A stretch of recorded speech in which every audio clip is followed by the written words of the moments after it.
Anna often felt a deep sadness when looking at photos of her grandparents' village, a place her family had fled during war. Though she had never lived there, stories of the displacement, loss of language, and cultural erasure lived in her bones. She cried during traditional songs and felt grief in moments she couldn't explain. It wasn't only her grief, it was the grief of generations.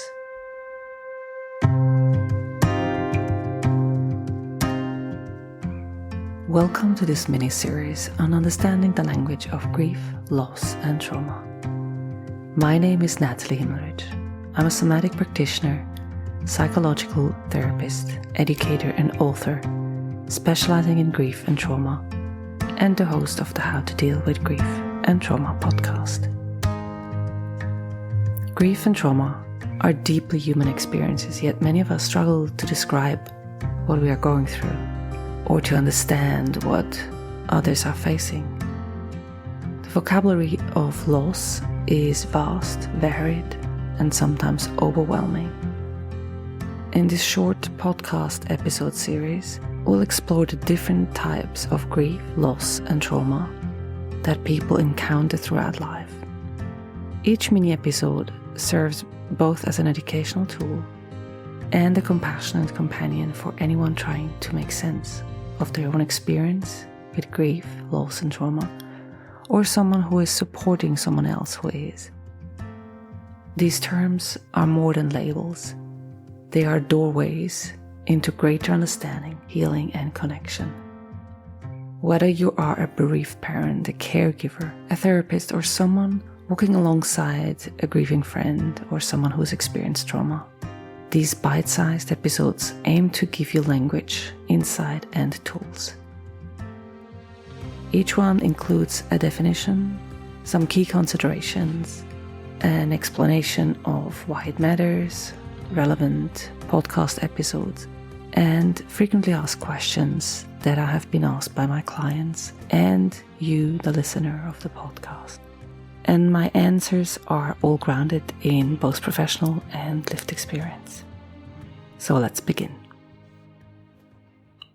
Cultural or intergenerational grief refers to the sorrow passed down through families or communities due to historical trauma, displacement, colonization, genocide, or cultural loss.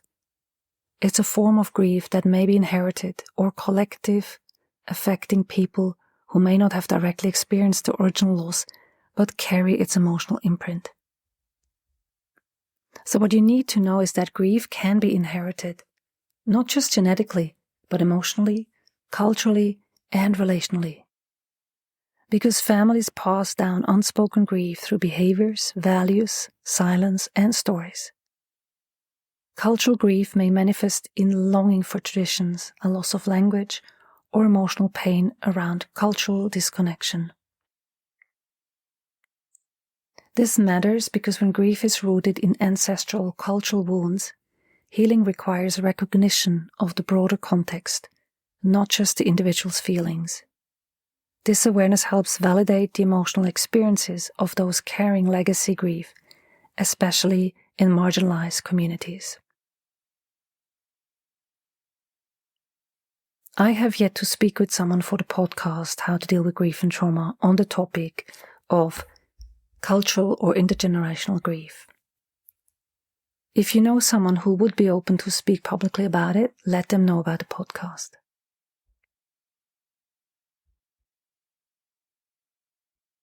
So what are the signs of intergenerational grief? Can be unexplained sadness, inherited fears, family silence around trauma, or identity confusion. It can show up as longing for home, disconnection from language or tradition, or sorrow over historical injustice.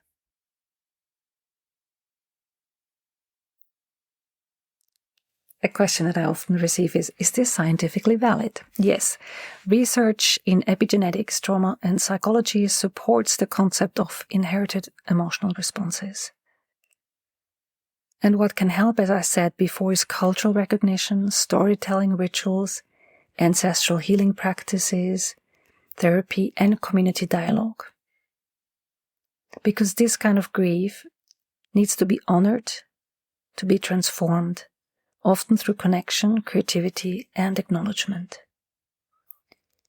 Also, not everyone is affected the same way, because how grief is carried or expressed can vary by generation, personality, and experience. So what can I say to someone carrying this kind of grief?